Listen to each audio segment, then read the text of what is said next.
go somewhere with a warmer climate.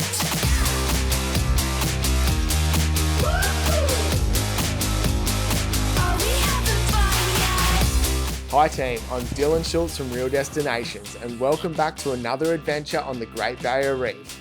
This is our fourth video in our mini-series on fishing for the future on the reef, where we explore how to get the most out of our very own wonder of the world without damaging it for the next generation of fishers. So, in this episode, Shauno and I are going to focus on having a bucket load of fun while we try and land a couple of good fish, as we put everything we've learned so far into practice to get the most out of fishing on the reef. So strap yourself in, this is going to be a great day.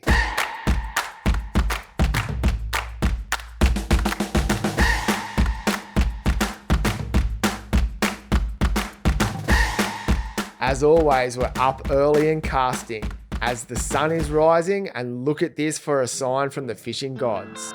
It's absolutely alive out here today. It feels so fishy. There's fish on the surface, there's bird life. I'm not too sure how good Shauno is on the camera. He's nodding back there, so I think he might be able to pick it up. And there's little mac tuna schools, little longtail schools. There's bait everywhere on the sounder. So I think we could be in. We've only had a couple of drops this morning and it's kind of alive. We're coming into a tide change as well, which is always a good sign. So fingers crossed, we can show you guys just how to have fun out here on the reef. Thousands of fish, desperate to play. Next minute, we're on.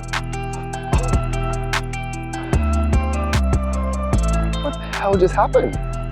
First catch of the day is leaving me a little confused. This was a Trevally species. There you go, another beautiful species, little Trevally. So much fun on light gear. There is fish all over our screen right now. I think it's these guys and triggerfish. Pop this guy back, see if I can get through them and get a nice table fish.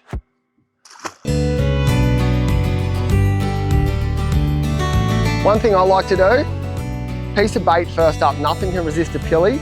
You see me jig and top water all the time, but I love to drop a pilly down and it's so easy. Snell rig, ball sinker, doesn't get much simpler than that.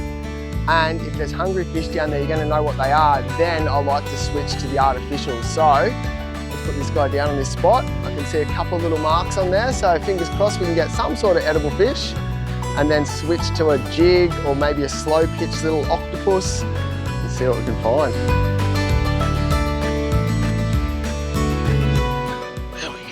That's a reef fish, some description. Fighting quite hard. Always get so nervous when you get something a bit heavier with the sharks out here. Massive pearly. I would not have expected that here, that's for sure. They're very, very shallow. That's a really, really nice pearl perch. They are, honestly, one of the tastiest, softest white flesh. This guy is going to be a very, very welcome addition to our Yeti, even more so when I cook him up and he's in my belly. Lucky for us, and not for this guy, we're outside the upcoming pearl perch and snapper closure here in Queensland. I think there's a shark on this. I don't know what it is actually. I just dropped the Baku, which is it's a jig with little soft tails off it. I don't know what do I have here. The drop just before that, I dropped a really nice trout, it felt like. But I'm not too sure what this is. It's fighting very bloody hard. Some sort of Trevally species, a big shark. Only look at the size of that shark. Now what do I have? Where's the saddle? Oh no, really nice nanny. Oh, that's all right. Largemouth nannygai or nannies are also commonly known as saddletail snapper and is widely considered a great eating fish. There you go, really nice nannygai on the Baku. So as I said, I drop a few baits first, see if it's on fire. Drop this guy down, just working it slowly off the bottom. These guys are beautiful table fish, but they're renowned for barotrauma like this. Barotrauma is an injury to fish caused by a rapid pressure change when bringing them to the surface. We're keeping this fish because we haven't reached our bag limits. If you catch a fish that has barotrauma and you've reached your bag limit, By using a Barotrauma tool to release the fish will give it a much higher chance of survival. 1 or 2 of these guys will have many meals for a whole family. Just keep that in mind. You don't have to take the whole bag limit every time you come out. Again, let's just fish for the future. I want my kids and their kids to enjoy this, and I hope you do too.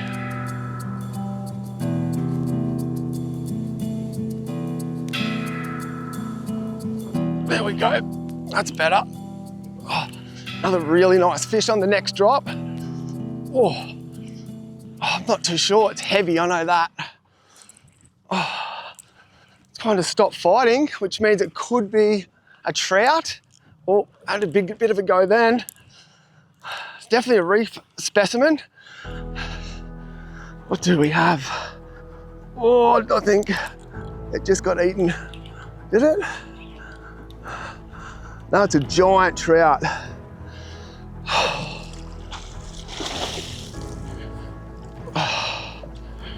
Really, really big trout. Oh, that is a southern Great Barrier Reef trophy right there. That's why we come to the reef. I know these guys get so much pressure, and well, I'm not targeting trout, but I am going to keep this guy, common coral trout.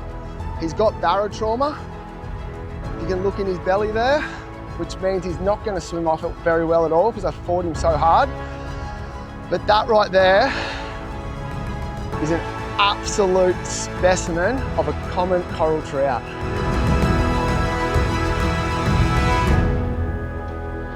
What's going on?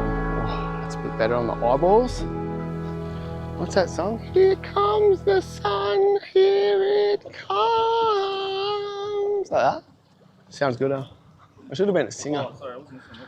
I should have been a singer, not a fisherman. There's no auto-tune or anything on that. Oh!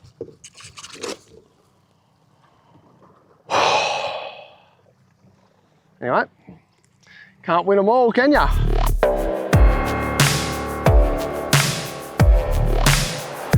The tide's turning, the sun's just come out. I broke into a little bit of voice, it was amazing. Brought the fish on. I don't know if I should keep singing for the whole video. Here comes the fish.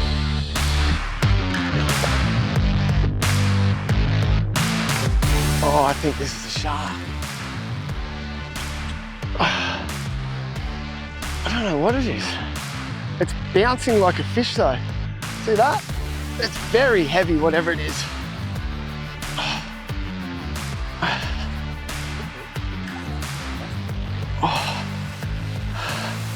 There we go, got it off the bottom at least. Hopefully the old sharky doesn't want it. Or he's doing something weird now, which generally means there's a shark around it. See that?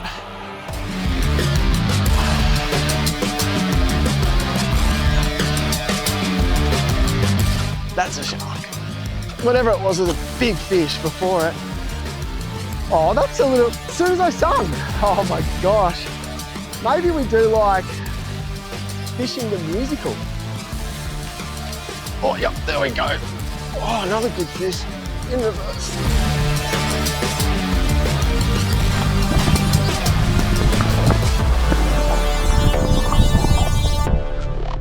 But there you go. These guys, as you probably know, are my favourite fish to catch, the giant Trevally, little baby one. Put this guy back, and mate, hopefully I'll see you when you're about 30 kilos out here in a few years.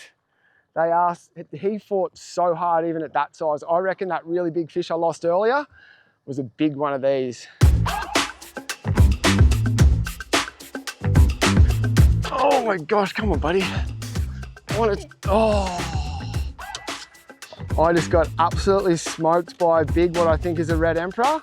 And now Shauno, I think, just lost into a shark. It's not very nice. My camera skills aren't very good, brother, sorry. Some little reef species bouncing around on the end. Mr. Boogie Bird, come and say hi again. I think maybe a little husser. Oh no, one of our little tusk fish friends.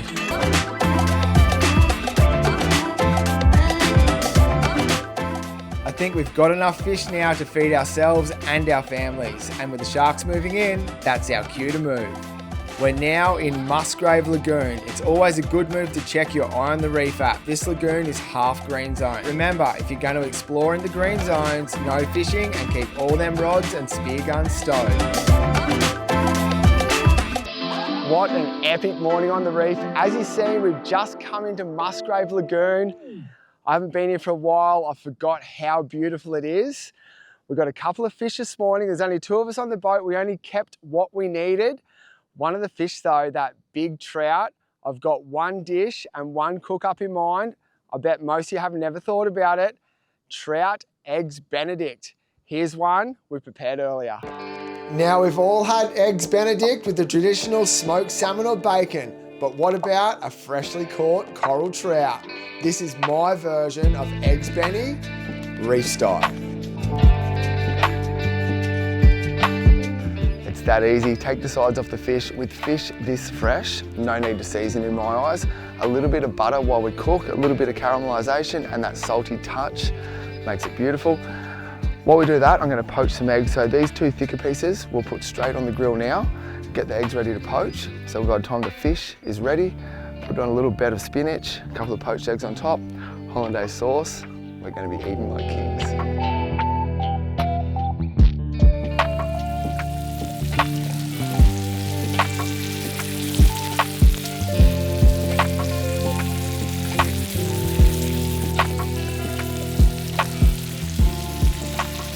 Okay, as we know, I'm definitely no chef and I definitely cannot poach eggs.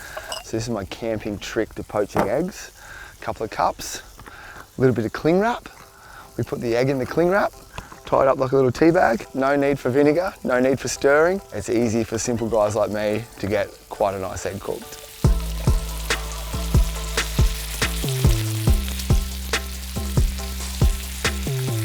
There we go, simple as that. Lid is on, only reason for that is so that our cling wrap doesn't fall into the water. Keeps it all out, just a nice little hot bath for them. About 2 minutes, I think. By that time, all the fish will be ready. Bed of spinach, plated up, hollandaise sauce, eggs on top.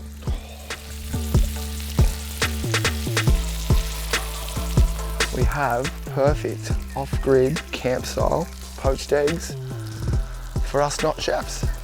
Now, for the fun part, getting these guys on the plates.